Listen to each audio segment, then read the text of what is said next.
I think I can. I did last time.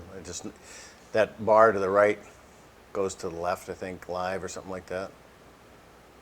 She said Top. going live now, and then it usually takes. There it is.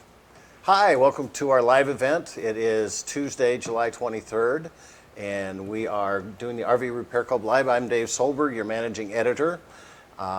We just shot last week in the blistering heat. It was almost 100 degrees and 100% humidity, and we did 3 days of traveling with pets, and it's quite interesting. Plus, we got the Winnebago Grand National Rally this week, so we have over 1,000 RVs, motorhomes, mostly. Winnebago did open up their club for trailers now that they bought out Sunnybrook and Grand Design and a few of those, so there are some trailers that have been added to the club. I'm not sure if they've got them at the Winnebago Rally this year, but it is packed. And as we go outside, we live about 20 miles away here, and you go outside and Highway 18 runs right in front of our offices here, and it is just lined with motorhomes over and over and over. So it's a good thing they always wait to the hottest week, and then it rains. So they all go, and you have to get pulled out by tractors. So it's a good thing we live in the farmland.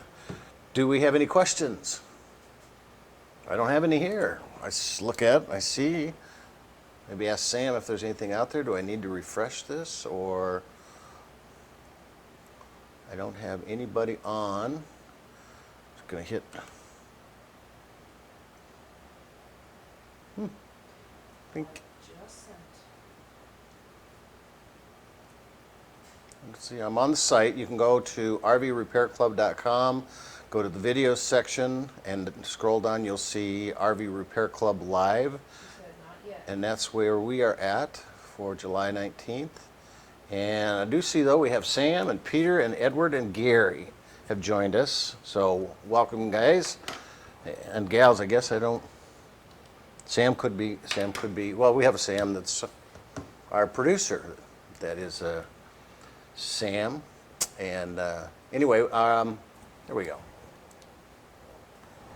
Hey guys, let's see your questions. Dave's ready to answer them. Yes, I am. So anyway, we were doing our pet deal, and Angie brought her dog Chip over, and Chip is a Beagle mix rescue dog, and he was very mellow, very, very good talent. He kind of said he loved the bacon from my sandwich.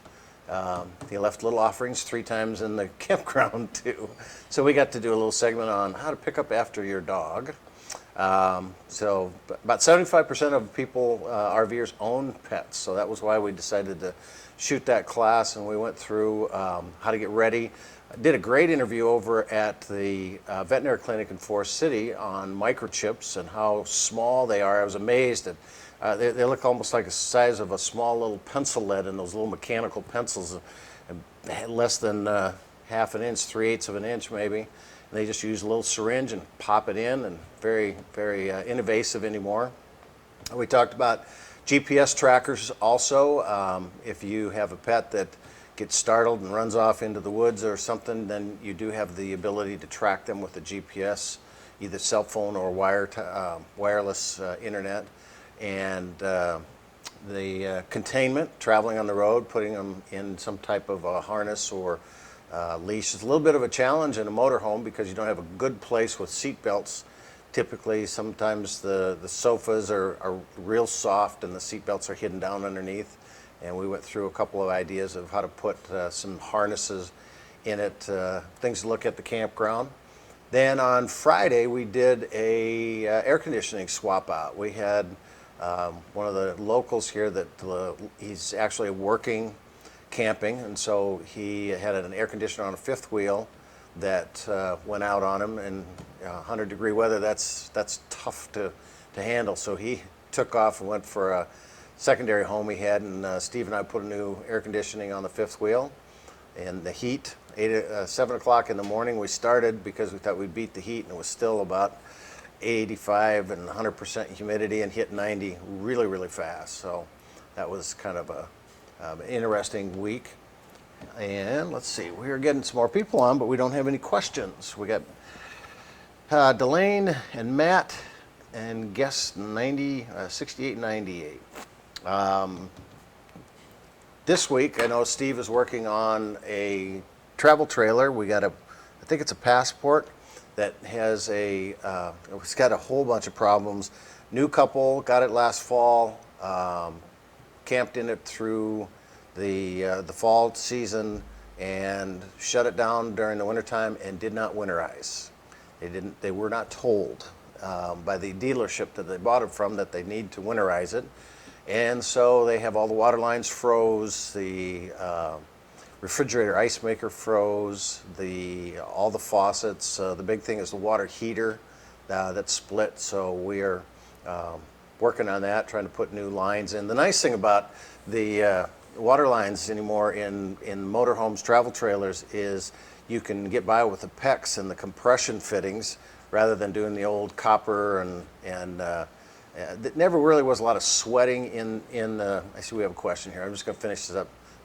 There was never a lot of copper sweating in RVs. It was more using some of the butyl type and plastic lines, but you'd still have to do the crimps and all the other stuff that was a little bit of a challenge. So the new PEX stuff allows us to replace those very fast. All right, we got a couple things here.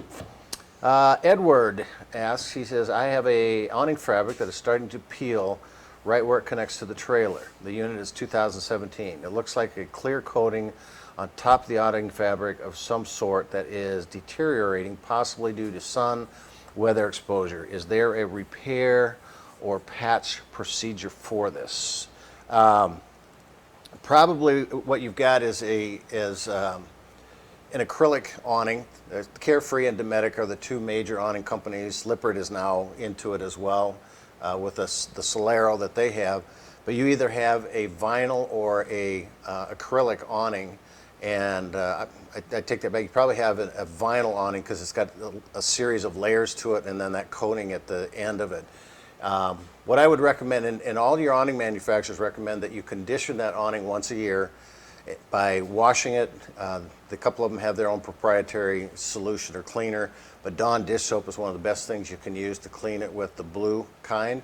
And then use a conditioner to just keep that UV from deteriorating that outer skin. You might be able to get by with doing some of that, but if it's starting to really split apart, maybe you're just going to have to watch it and see if you have to replace the awning fabric later on. Another thing that you really want to do is to treat the seams. Any place you've got stitching where there's a seam, you've got holes that have penetrated through that material, and a seam sealer is going to keep any moisture from getting in there and expanding and contracting, and that's going to pull apart those seams, and you're going to get the same situation with it. So there really isn't a good fix. It's hopefully you can just stop it from going any further and get that conditioner on it. Both Dometic and Carefree have a product that's designed, and find out the type. Is it fabric? Is your fabric vinyl or is it acrylic? So Sam has a question. What is the best way to prepare your RV for extreme heat like we've been seeing this summer? Well, we've written several articles on that, and I do have one that will be coming out here very shortly on the fact that extreme heat, what that's going to do is, if you leave your motorhome, travel trailer just sitting outside for storage in the summertime, not using it, or not necessarily storage, but just wherever you pulled it out, and you don't have the air conditioner running and so forth, it could get 20, 30 degrees hotter than outside temperature inside that RV. And when that happens, everything starts to expand and contract and swelter, and you can get delamination and stuff. You can get your fabrics inside are really going to fade faster if you leave the windows open. Shades, that are pulled down are going to start to fade terribly fast. Decals, all that stuff. The biggest thing in the heat is if you can get it in the shade, get it away from that direct sunlight. That sun beating down on it also is going to deteriorate the exterior fiberglass of your unit. It's going to fade a lot faster. It's going to dry up those sealants really fast. So one of the things I highly recommend that you do if you're going to leave it outside and not condition it or not have the air conditioner on, at least get a cover inside or over it. Make sure that everything stays away from that direct sunlight. You're going to keep the gas tank full. That's going to start to get condensation inside of it. Then you want to get one of the vents like Adco that covers like Adco that has a vent in it, so you do get some circulation and you don't get a lot of condensation inside and smelling, I guess, and mold and mildew. That's the word I was looking for. Okay. And then I guess, the other thing, preparing for extreme heat, it all kind of depends on if you're using the unit itself. You want to make sure that you're getting into the shade, that you use your awnings, that you ventilate for your pets. All that kind of stuff is kind of using it during that time. My black tank will not dump. What should I do? Guess 6109. If your black tank is not dumping, it most likely is caused by the spade valve not opening. And the way your black tank works is you got the tank and then you've got a hose, usually about a 3-inch thick hose, sometimes a little bigger than that, then down to 3-inch, and you've got a spade valve, which is going to be a Valterra, probably is the brand of it. And that's just a thin plate or spade that goes across the tube and just blocks everything from coming, and it's got a gasket in here. I don't think I have one in here. I think it's out in the shop. I had a sample of one. But anyway, that T-handle you have, when you pull that back, it pulls that spade and everything's supposed to go inside. If you have a travel trailer, chances are you have the handle on the passenger side of the vehicle, or excuse me, on the driver's side of the vehicle where you would dump with your dump tank connector, but your tank's probably clear inside into the middle. That's very common with travel trailers and fifth wheels, is the tank is set in between the two frame rails, but they don't want you to crawl clear underneath there to get the valve. So the valve is out at the end with a cable or a rod that connects from the T-handle to the tank. So when you pull that, it pulls the spade valve way over here, not right here. If you have a motorhome, it's right at the bayonet area where you're putting your hose in. So the first thing I would check is make sure that handle is moving and that rod or cable is moving with it. And then you should be able to see if you have the actual valve itself is coming out. Now, what happens a lot of times is the rod that goes in to that becomes unhooked, unscrewed from the cable, or the rod breaks inside the housing. So it's not opening that valve. The other thing is it could be just plugged, that you've got sewage in there, that you've got, a lot of people don't use the proper toilet paper. If you don't use a degrading toilet paper that's made for RVs, like the Thetford and so forth, then that stuff won't deteriorate, it won't break down, and it's just going to keep plugging and plugging and plugging and plugging. So, in both those cases, about the only way you're going to be able to get that working again is to empty that black water tank. And about the only way to do that really is if, first of all, see if that valve is moving. You might be able to get that to work, and it may have come undone from the pin itself, but if not, then you pretty much need to take it to some type of a septic system, someplace that can actually empty your black water tank from the toilet. They're going to put a hose down in. We used to call them honey wagons. For like the Grand National Rally out here, rather than everybody disconnecting every day and going dumping their tanks, there's a wagon that comes around that'll hook up and suck this stuff out. So, either your valve is not opening up or it's plugged in there. And if the valve is opening, it's plugged, you may be able to take a snake and go up through. It is not a very fun job. I can guarantee you that. It is a very irpy job, in fact, and that is, depending on your level of tolerance, maybe something that you have to have somebody else do for you. But those are two things that cause a black tank not to drain. Okay, I have a 2019 Fleetwood Pace Aero. The roof air conditioner air conditioners work while the unit is sitting still on the generator. However, going down the road, they do not. Any ideas what to try? So I'm assuming that if the roof air conditioners work on the generator when you're sitting, but when you're going down the road, you still got the generator running, and then the roof air conditioners are not working in that capacity. And if that's the case, then you really have to take a look at I'm just trying to think. The generator acts exactly like a shoreline power. You got a 30 amp fuse and a 20 amp circuit breaker, not fuse, circuit breaker. The 30 amp runs the front through the distribution center. The 20 amp runs the back in the bedroom through that 20 amp circuit breaker directly to that back one. That way you can run both roof airs. If you're sitting stationary and the generator's running and the roof air conditioners work, and then you go down the road and the generator's still running, those roof airs should work. There's nothing in that roof air. There's no flame. There's no the way an air conditioner works, and we've got one back here.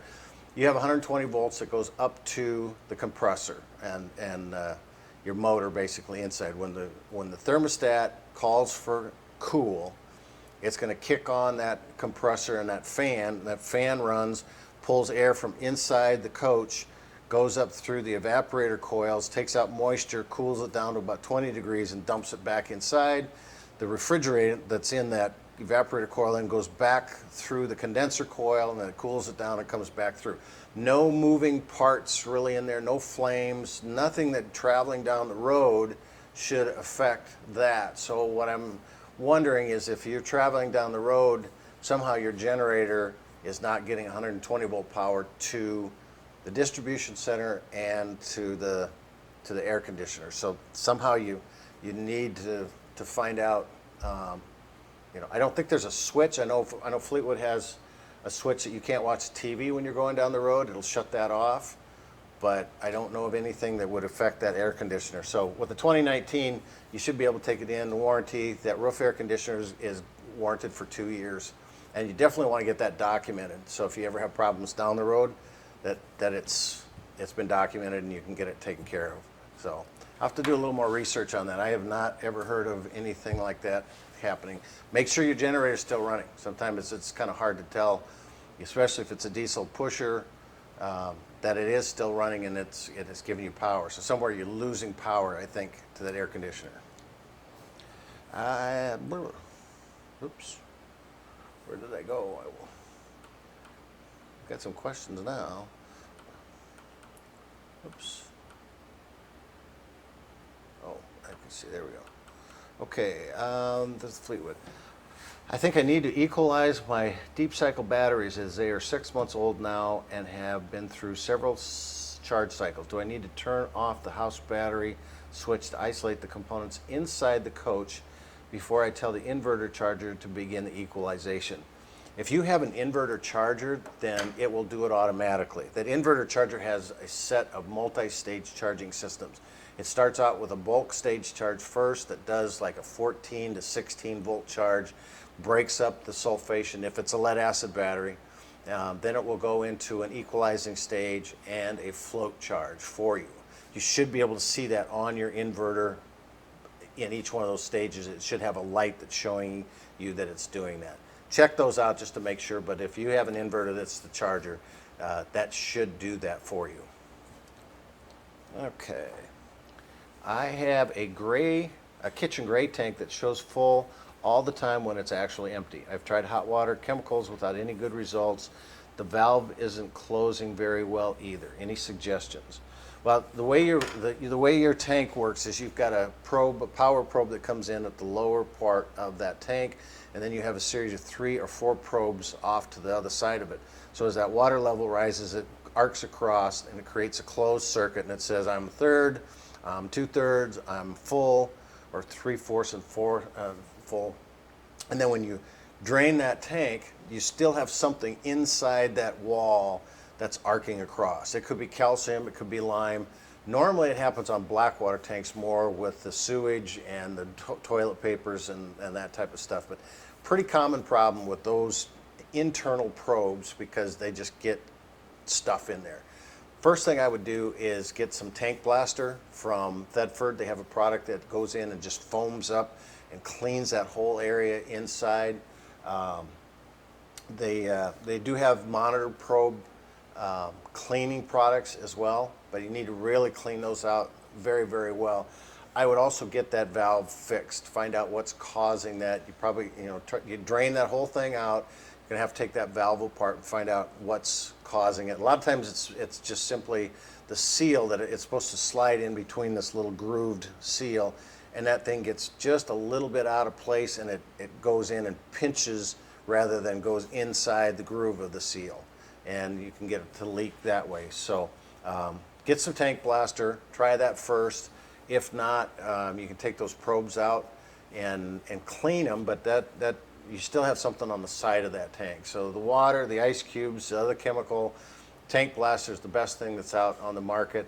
The other thing you can do is replace the monitors, the probes. There is a product, Winnebago uses it, Sea Level has one. There's a few of them out there that are ultrasound, and they're just stick-on pads. They don't go inside, so they're not susceptible to that continuity issue that you get with the probes that are planted inside. They're a little more expensive. I think they're about $250, but you get enough probes to do the black water, the gray water, several other tanks. So might be something you want to look at if you just keep fighting this. Fleetwood Bounder, 2013. Can I safely run my refrigerator with a generator while driving? I've heard that driving up a slope with fridge running is not recommended, but my repair guy said my rig had the issue repaired by recall and I was good. Well, your repair guy I would find a new repair guy because he is confusing two different issues. The main issue with running your refrigerator while you're going down the road is that a refrigerator needs to be level, 6% side to side, 3% front to back. And the reason is that it heats the solution that goes up to the top, and it has to make its way back down by gravity through these zigzag tubes. If you're unlevel, then it gets to one side of the tube, and this is not gravity, so it's flat, and it sits over in this side and just gets hotter and hotter and hotter, and it'll start to flake and clog, and you'll ruin a cooling unit because it won't be able to run it through even when you are level. It only happens when you're sitting stationary and it takes 8 to 10 hours or even longer to do that. When you're traveling down the road, even if you're going up a 6% grade, you're not going long enough not to get any kind of movement and come back. You know, nobody drives up a 6% grade for 8 to 10 hours at a time. So driving down the road, it's not going to hurt your cooling unit. Now what he's referring to on the recall is that there are some units that had a crack in the cooling unit that was leaking out a little bit of ammonia. And since, I don't know, it's been 10 years now or more that they've fixed that problem with a different type of cooling unit. They shut it off when it gets to a certain temperature. So, you know, we're talking two completely different things. The main thing you got to remember when traveling down the road using a refrigerator is I don't recommend you do it on propane. And so what that means is you're not going to have a fire. You're not going to have a flame that heats that solution. You're going to have a heating element that heats the solution. Because if you have an open flame going down the road, you have the potential for a leak in an LP system. You pull into a fueling station, you have an open flame, that's illegal. You need to shut those off well before. So using your generator is using electricity heating that solution with a heating element, not the flame. You should be able to do that no problem going down the road. There's no moving parts in that refrigerator. The generator is just going to put some hours on it. So that's the way I recommend to do it.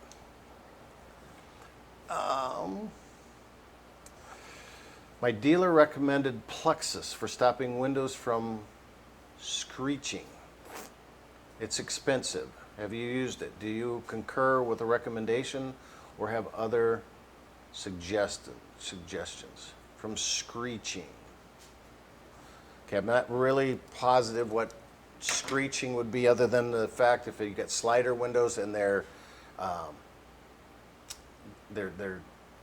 screeching across. You know, some people have dual pane windows and they get the fogging inside. I don't know if you're referring to a fogging as the screeching, but to me that sounds like something scraping or making a screeching sound, sliding back and forth.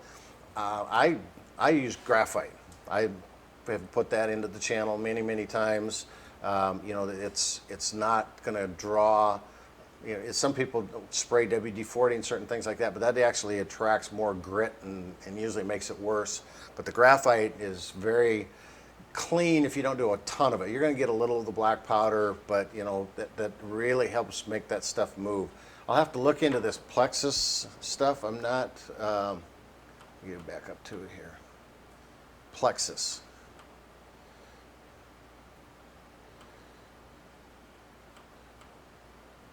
Plexus for stopping windows from screeching. It's expensive. So I have not used it. I've never come across it, but I find every day there's a ton of stuff being brought into the industry that it takes a while to see everything out there. But I would try some graphite first, and I'll do a little bit of research on the plexus. One of the things I would recommend that you do is post that question on our Facebook page, and we've got 2 or 3 different parts and service technicians, RVIA master technicians that may have run across this as well. And that way we'll get it, and everybody will kind of start to do a little bit of research on that. Okay, can you attach snaps? Where am I at here? How often should I check my generator oil and radiator fluid? I noticed this week that the overflow tank was completely empty. Luckily, the fluid level was still up in the neck of the filler hose, so I simply added half a gallon of premix Prestone fluid. I recommend every time you go on the road that you need to check the fluid levels. It's very easy to do. You want to check the oil. You're putting these things through some pretty extreme heat and wear and tear, and so just a quick glance normally at the antifreeze levels.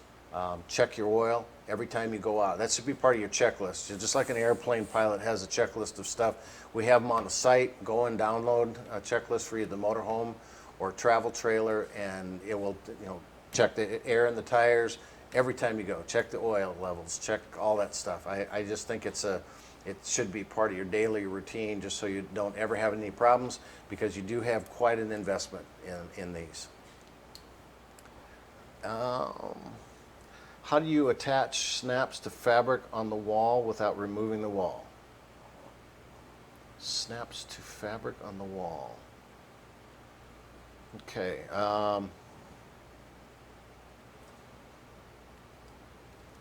So I'm going through the process here, trying to figure out if you have a wall with fabric on it, you should have a Luan backer or some type of a panel system behind that. Inside the unit, if it's an exterior sidewall, you'll have the outside fiberglass, whether it's the ribbed mesa or the flush one-piece fiberglass. You'll have block foam insulation. In most cases, some of the less expensive units have a loose fill, like the home insulation goes in between the two stud walls. And then you'll have an interior Luan panel about 1/8 of an inch. And normally those panels have like a wallpaper finish to them. BP is one that's very popular out in the market. I think Lippert's even got into that. If you have fabric on one of the walls, then I'm pretty sure that fabric is simply adhered to that Luan backing. So you should have a hard backing. Now, interior walls are a little bit different. They are typically just made of framework, inch square pieces of wood that are made into either a ladder type look or some kind of a frame, and then you've got a Luan on the bottom and a Luan on the top, and they're just stapled or glued, and so your walls are hollow in those. But if you have fabric on those, again, somewhere I'm pretty sure there's a backing to it. So if you need to put some kind of snaps onto that, I would look at, what do I have for backing material? If you do have some Luan in it, then you can just use the snaps that have a screw on the back side, and you just screw that in, and it gives you the male snap part of it, and then you can put the other snap on fabric or whatever you need to snap onto it on the inside. So if you have a different fabric you're talking about, post a question. Hopefully we can tell if there's a difference. How can you tell if your tires on the motorhome are safe for a long trip? Dry rot. Can you tell by looking at them? There's several things you can do with your tires. The first thing is that if you have more than 1/8 of an inch crack in the sidewall of the tire, which is called weather checking, you definitely want to get new tires. They're not going to be roadworthy. Michelin puts a chart out that has various levels of acceptance in theirs. If you go to MichelinRVTires.com, I think even RVSafety.com has that on there, but the weather checking is the big thing, and they say about 1/8 of an inch is the max that you ever want to see. The other thing, then you look at your tire tread, and is it wearing evenly? Do I have any kind of flat spots in it? Do I have any bumps or stuff coming out? Same with the sidewall. Inspect that sidewall really well. If you see any goose eggs or big bumps starting to come out, then I definitely would not take that on a long trip. The other thing is then to check the date of the tire. If it's over 10 years old, it's not worth taking much of a travel with that because it should be changed. They used to say 7, but they are now saying that you can go 10 years with them. But a good inspection of that, just make sure there's no blemishes, no cuts in it, there's no tread missing. I've seen tires where there's big chunks of tread that have come off for some reason, so you pretty much got that interior pelt, we call it, under the tread exposed, and it's not going to last very long. And then the biggest thing, I think, with tires, even if you have perfect tires, is get the vehicle weighed before you go and find proper tire inflation. The only way you can find proper tire inflation is know how much weight is on that tire, not what's on the sidewall of the tire. That is maximum pressure at maximum weight. That is not proper inflation for everything that's out there. Go to RVSafety.com, find a tire chart for your tire size, dual, single application. Go to a CAT scale, weigh that vehicle, find out what the weight is on that, and that is the tire pressure that you should put in it. That'll get you the proper pressure and last the longest. Then when you're on the road, just once a day, I always just like to take one of these. This happens to be just a digital infrared thermometer. And I got this one at Harbor Freight, very inexpensive. It was about $12.95. You can get more expensive ones if you want, but you don't have to. And all you do, just turn this on. Make sure you have good batteries. I have no batteries that work in this one, so we're not going to be able to do much. And of course they're AAA batteries, so they're not going to. Oh, there we go. That's an old guy's trick. If you just take the batteries and you turn them over a little bit, because they're obviously these were dead on the bottom half of the battery. So now I just turn it over, and that works on remote controls too. So just a little tip. So I just take this one and I get it to Fahrenheit. There we go. So I just take and shoot it, and you see that little dot in the back there. And it tells me 72.5 degrees in that. So what I do with this is when I stop during the middle of the day sometime where the sun's up at the top so I don't get hot on one side or the other side, then I hit the hub, I hit the brake drum, I hit the tire, and that tells me the temperature. Now if it's 75 degrees outside, it's not uncommon for those tires and hubs to run at 90, 95 degrees. But if it spikes up to 120, 130, I know my bearings are starting to dry out. I know my brakes are a little bit too hot running. I know my tires are doing something. The other thing is if I see where the tires are higher temperature on one side than the other, then I know I probably have more weight on that side than the other side. I need to balance that. The best thing you could ever do is get your vehicle weighed in independent wheel position or individual wheel positions by the RV Safety and Education Foundation. If you go to RVSafety.com, you'll find out where their teams are at. It's a little bit difficult to do that now because of just the amount of RVs that are out in the country, and there's only 3 of those guys running around. But that'll tell you it's not uncommon for an RV to be 1,000 pounds heavier on one side than the other. We all want to put all that stuff where it's accessible on the driver or passenger side. So you need to shift some of that at times. So that's my Tire 101 for you. But take care of your tires, and they will last a long time, and you won't have problems with it. Screeching when opening and closing. Okay, when talking about the window, screeching when opening and closing. So what's happening is just somewhere you're just getting some friction, and you got metal on metal. You got a felt runner at the bottom of that window, and when you go to run it, it's just, you know, top and bottom, you're getting some metal on metal, a little bit of graphite on those, and that should really take care of it. I would try that before getting into anything real expensive. Yep, not the fogging, she said. She came back and, or he guessed 7410. Are you going to talk about the surge protector on your left? I am now. Okay. I'm interested in as well as protection like progressive, the mounts inside. I think this is an absolute must if you're going to be doing any type of RVing around the country and going into these campgrounds. This will tell you not only do you have low voltage in the campground, which is very important to know, but it also is a surge guard. So if you get a spike in that campground system, then it's going to stop that from coming in. And here's how it works. We got a little demonstration back here set up on our, I think we're live here. So this is a typical campground. This is our 30 amp right here. We want to make sure everything's off before we check it. We're going to plug this in.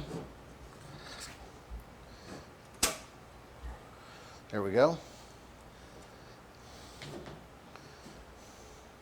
So we can see there's a delay. We're at, I think it's about 90 seconds. And what it's going to do is it's going to tell us what voltage we have. We want at least 110. You'd be surprised how many places you come in and there's lower than 105. That's going to cause problems with your motors and your air conditioner and so forth. We want to, this will also tell us how much amp draw we have. So if we're getting really close to 30 amp, this is going to say, hey, you know, inside you're running at 27 amps, so don't turn on the microwave. 45 seconds. And then it's also going to be surge protection. This one happens to be from TRC. This is the 30 amp model. They're a little pricey. This one, you know, about $300. The 50 amp is going to be about $400. I've seen them on sale for less than that. Now, some of the less expensive ones, you got to be careful because if you do have low voltage or a surge in it, those will go out and they're done. This one will reset itself once the surge is done or the low voltage, you know, it'll stop, it'll shut the unit down from low voltage and tell you what it's done. So here we're at 82, I think it's 90 seconds here. Let's just see what,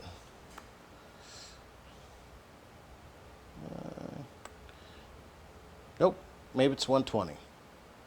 So it's just going through and it's, the reason there's a delay is because if you plug it in right away, there may not be a surge, there may not be low voltage, but it just wants to see what's happening here in about a 2-minute range of time frame. You know, is somebody turning on their air conditioning down? Is something cycling? And it should come on here fairly soon. 15.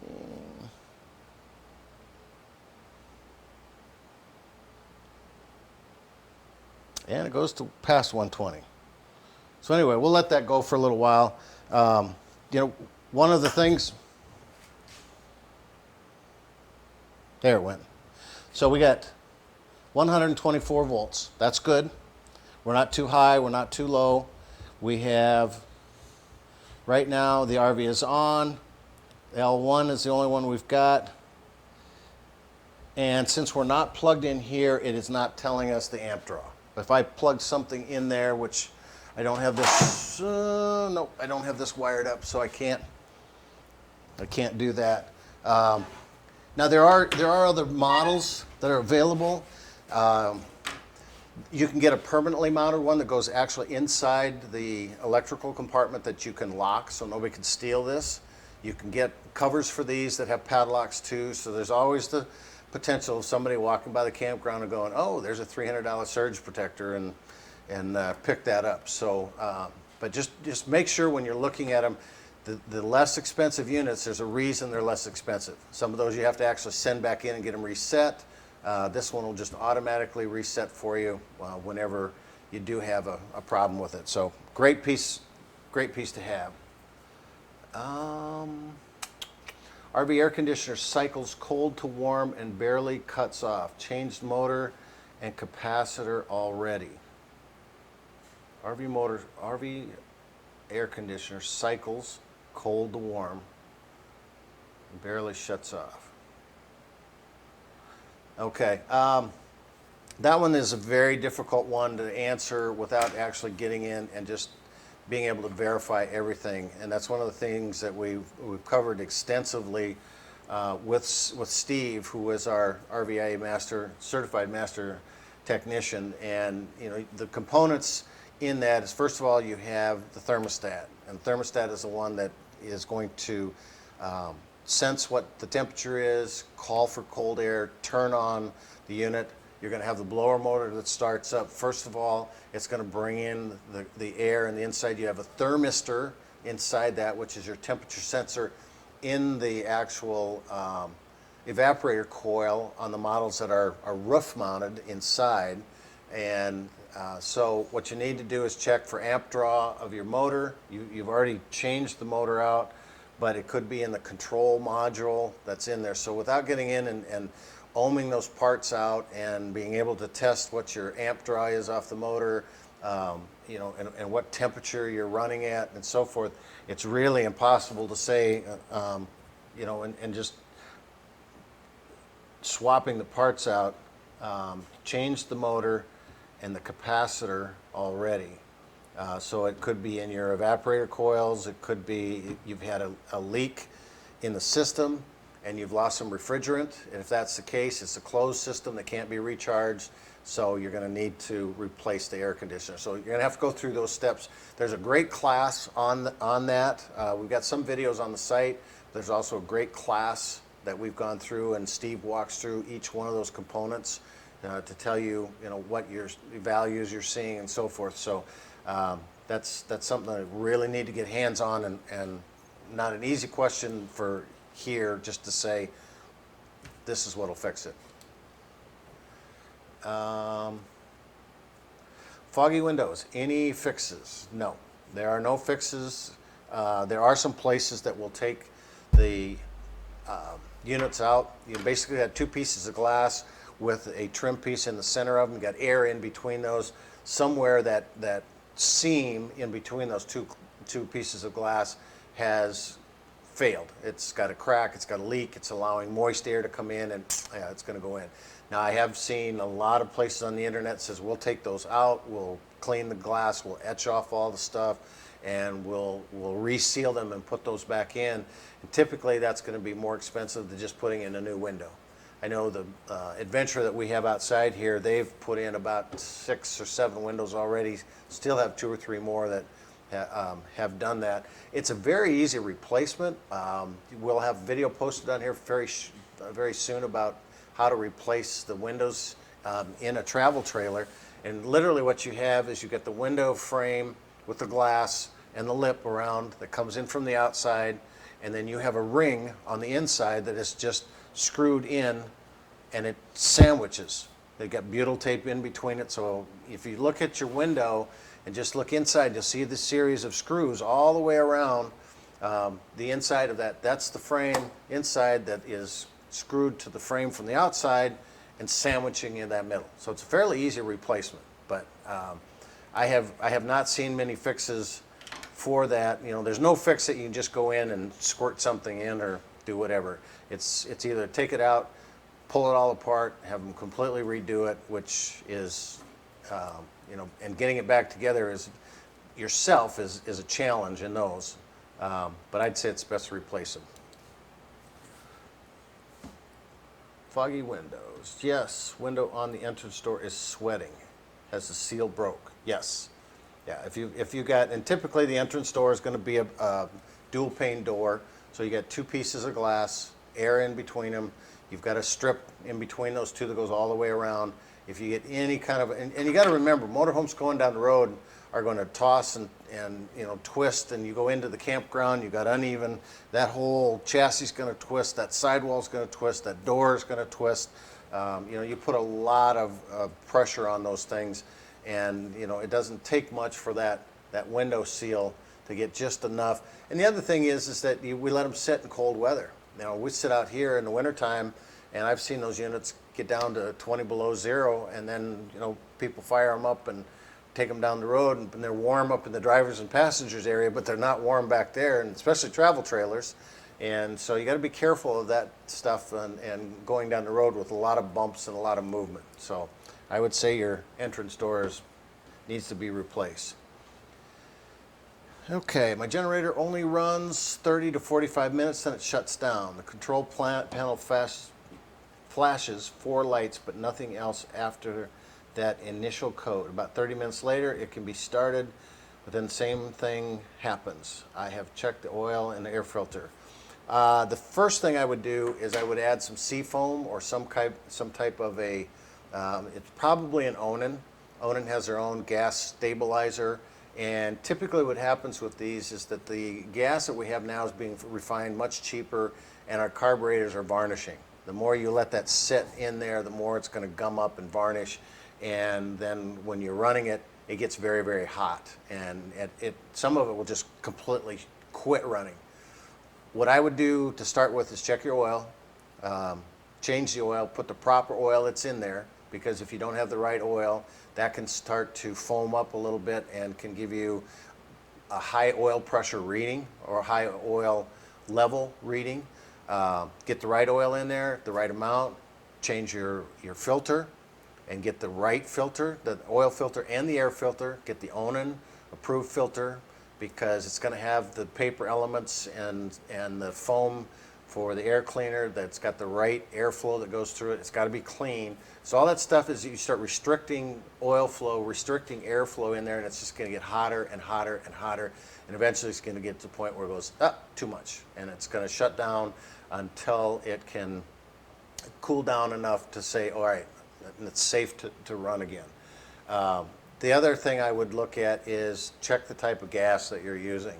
I typically, if I'm going to be running the generator a lot, I am going to only put regular unleaded in my vehicle. I am not going to put the ethanol blend, because that runs hotter. It's going to get you the same thing. It's going to get you troubles when you start getting hot days, excuse me, and running that at those higher temperatures. So I would try those things first. A little bit of sea foam or stabilizer in it, see if that helps, and change the oil and all that stuff. And then after that, you're probably going to have somebody look at that carburetor and clean that out really good.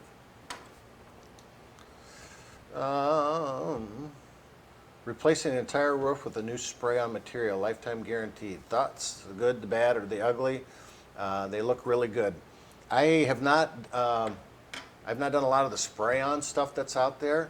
I've seen some of the dealers for those at shows, and you know, they swear by them. They got great testimonials. I do like the Dicor product. Dicor has a roll-on product that goes over the top, but you need to clean. You know, the biggest thing with the roof is you really need to take a look at the material that's up there. The rubber membrane typically is the ones that are going to need to be replaced, and how much is that flaking off, how much is that deteriorating, because whatever you put over the top of that, you're still going to have problems with what's underneath that if it's tearing apart and peeling. But you know, if that's good, I would, you know, I guess I don't know anything bad about the spray-ons. I just haven't seen them out long enough. I do know Dicor stuff has gotten great reviews. Been around for a long, long time, and Dicor, you know, is one of the most predominant companies in the RV industry. So check those products out as well. Fridge quit working and had a terrible smell. Chances are that you've got a cooling unit that's gone bad. And you know, so the first thing you do if a refrigerator doesn't work, just like any component that runs on both 120 or LP, is it not working on both modes? Does it cool on and turn on and cool on 120, but it doesn't on LP? Well, then you've got an LP side issue, not a cooling unit or refrigerator, just one mode of that. If it's not running on either side, the smell is like a rotten egg smell, if that's the case, then you probably have gotten a crack or a leak in the cooling unit itself, because you've got a canister basically that has fluids in it. It's going to have ammonia, it's going to have chromium sodium chromate in it, hydrogen, and water. And those are the 4 things that are getting boiled inside there. So if you've got a crack anywhere in that cooling unit, that leaks out, you're going to have a rotten egg smell, almost like a sewage smell. So if that's the case, I would say, get it to a dealership or an authorized service center for Dometic or Norcold and have them check that cooling unit out. That can be very dangerous. Anything to help the AC cool better in the desert, in high heat environments? Yeah, check out on the site we have a blog on cooling your unit and making your air conditioner run more efficient. The thing you got to remember about your air conditioner is it isn't just going to dump cold from Freon into your unit to cool it down. It's taking whatever air you have inside your unit and running it over the evaporator coils, taking out the moisture, which is going to bring it down a little bit, but it can only take down about 20 degrees from what ambient temperature inside your rig. So as I said before, if you're parked outside and it's 110 degrees outside, you could get an extra 20 degrees higher inside your rig. So 80 degrees could be 110 degrees inside, so you can only cool your unit down to 90 degrees, which doesn't make a whole lot of sense. So somehow you need to get that interior air at a reasonable level, whether it's parking in the shade, getting some type of a awning over the sides, closing your windows, getting the roof vents and getting exhaust some of that air inside.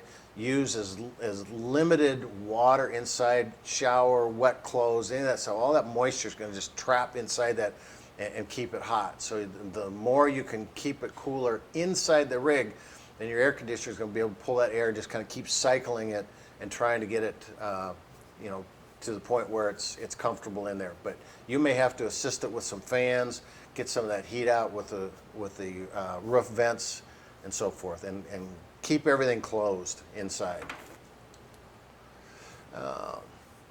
Is there a recommended product to reseal the roof to stop and prevent leaking?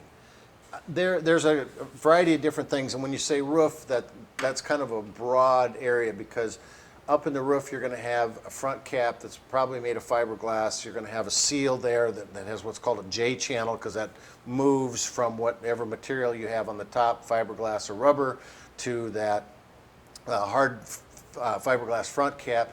You've got sidewall to roof seams. You've got openings around where your air conditioner is at, your roof vents. So all that stuff has different sealants. And then you have the roof material itself. So the roof material companies, you've got EPDM, TPO, or Alpha are the 3 major rubber materials. All those need to be cleaned once a year and conditioned. You have fiberglass that's on some units. If you're looking at the sealants, Eternabond is kind of a tape that a lot of people have been very successful with. You don't have to do that. Dicor and several others make a lap seal that is a self-leveling.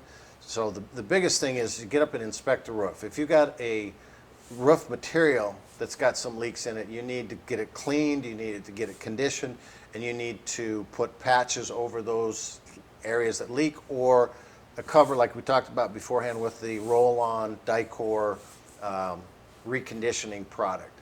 Most of the time it's not the material, it's going to be the seams. And that's where you got to get in and inspect those every single year, twice a year. Because remember, you have a morning, it's 40 degrees in the morning and it gets to 65, 70, 80 degrees in the afternoon. All that stuff expands and contracts. And how does it travel? How does it pull away? Do you see cracks in there? So you got to inspect that seam, that sealant that's in there, and decide, can I just put some more on it? Is it real minor, or do I have to basically heat it and scrape it off and start new? So there's a variety of different sealants up there that you can use. Not silicone. You've got to find out, is it fiberglass? Is it rubber? Where am I putting this on plastic around the vents? And just check those seals and get it resealed, and you won't have leaks. What to put on a pressure washer to clean rubber roof from any fungus to help prep for roof reseal. I would not use a pressure washer. You've got a rubber membrane up there that probably is not going to take much more than 600 psi, and I've always been very successful with just going up and taking Dawn dish soap, a bucket of water. If you've got a little more mold and streak product, black streak is typically going to be mold and mildew or aluminum that has oxidized, but that'll give you a little more oomph. I don't really get too much into heavy cleaners, like the paint thinner and stuff like that that some people want to use, but I would definitely just start with the Dawn. I don't know that I would, I don't think I would really want to go with a pressure washer with that. I run a second company that we have pressure washers, so I love to sell them, but I'm not an advocate of putting them up on the roof and tearing apart that rubber membrane. Should be able to get it cleaned just with a regular hose and a good brush and the right cleaner. Okay. Water filtration better than the little blue inline filters at Walmart. Well, there's a variety of different kinds. SureFlow makes a inline, which is it's like a bullet style one, but I personally really like the blue ones. They're called Omni, and they're more of a residential style. But what I like about those is the canister holds a filter, and I can get any kind of filter that I want. I can do a variety of different filters for not only calcium and rust and lime, but taste and a variety of different things. And what I really like about those is if I'm camping in an area that has some pretty tough, hard water, those filters are going to plug up 2-3 months down the road. And if I get the inline filter that's used in a lot of cases, I have to throw that away. So I've just now reduced my water flow through there. I got to throw it away, get a brand new one. That gets expensive. For $2-3, I can get a new one in the blue ones. So to me, I like the blue one. I see a lot more people going to those. They're a little more cumbersome to try and get them to stand up and get a cradle for them and a variety of things. The other ones are easier. That's the advantage and disadvantage of both of them. What to put in pressure washer to clean. Buying replacement glass sections for those foggy windows. How do you find suppliers that are making those glass replacements? Most companies, you can't get the glass replacement. It is a company that does the work and they cut their own glass. So they buy stock glass. They may be able to get some that are fairly generic. There's a few of the larger couch dinette and kitchen ones that may be fairly generic, but there's so many and get something like that custom made at a glass company. So that's why I think if you're going to try to do it yourself, it's just easier to replace them. We'll do some research on it too, but I have not seen anybody that sells the individual panels. We're headed to high humidity areas of the South this fall. What dehumidifying method would you recommend? The biggest thing is for places to get the airflow going, you need to get some of those roof vents pulling some of that stuff out. Limit as much moisture inside. Cooking's going to give you some steam. It's going to give you steam. Any wet clothing that you have, washers and dryers, all that stuff is going to create a lot more moisture and a lot more humidity inside of it. Damp Rid is a really good product to have. That will kind of help control some of that humidity, absorbing it in there. But just a good airflow system, crack a little bit of a window and get some stuff moving in and pull that out, and should be able to dry that unit up pretty good. So we're getting pretty close here. It looks like we got about a minute left. We got a couple of, my Revolution has a desert vehicle. My Revolution has a desert vehicle the past 14 years, and blistering on the clear coat has appeared on some areas of the coach. Oh, I see. Okay, okay. So it's sat out in the desert. We have a unit exactly like that outside here. It is a 2000 Winnebago Adventurer, and all the decals are faded and cracked so bad. The paint, the sidewall is completely faded. It was sat out in the sun in California. It looks horrible. There's a decal of an eagle on the back, and it looks like it's 3D because it's peeled so much. It looks like it actually has a beak sitting out of it. Can you apply new to it, or do you have to reshoot the entire right to stop, oops, what did I have here? To stop the peeling? Well, blistering in the clear coat. Most of the time when you get a blistering in the clear coat, the first thing I would try is get Barkeeper's Friend. We did a video on this. It's just get the liquids stuff and a good go in and take off that oxidation, and typically you can get a lot of that stuff out. After that, then you're looking at 3M also makes a large rubber buffer type material that it's kind of a hard rubber that goes on an industrial drill, and that's going to go in and pretty much sand it down. That's kind of a body shop's tool that they're using. But try the Barkeeper's Friend first, see if you can get that to come off. And then Chemlite is the company that makes most of the fiberglass. Used to be Phylon, bought by Chemlite. Then they recommend just going back over with a Meguiar's wax that has a carnauba and a UV protection built in. But if you go on the Chemlite site, you'll see that recommendation. So, question that came in, we are at 8 o'clock, 8:01 it says on here. So I appreciate everybody coming out, and hopefully the temperatures die down a little bit and you get a chance to go out and enjoy the wide open spaces. I know a lot of people, our state baseball tournaments are coming up here, and I remember when I was young, we had all the little leagues and baseballs, and when that was done, boom, we got in the car and we went camping. So enjoy the rest of the week here, enjoy what's left of the summer, and thanks for coming out and supporting us. And if you have any more questions, get them on the website, on the social media, on our Facebook. We do have, and I was asked to bring this up, I don't know, does Sam have that? I was supposed to mention something that I printed out, and I left it upstairs. Well, I guess I didn't do that. So anyway, we have a couple of promotions. We are going to launch the premium site coming up, and we do have the gold events coming as well. So with that, thank you for joining us. Appreciate it, and have a good evening. And I know Sam from TN had sent me a. Or the other Sam, not Yeah, the Sam. yeah. How are the beans? And Tom O said, thanks for the great session. Thanks, Tom. It makes it great when you guys ask the questions, give me something to talk about, and then I don't have to just babble on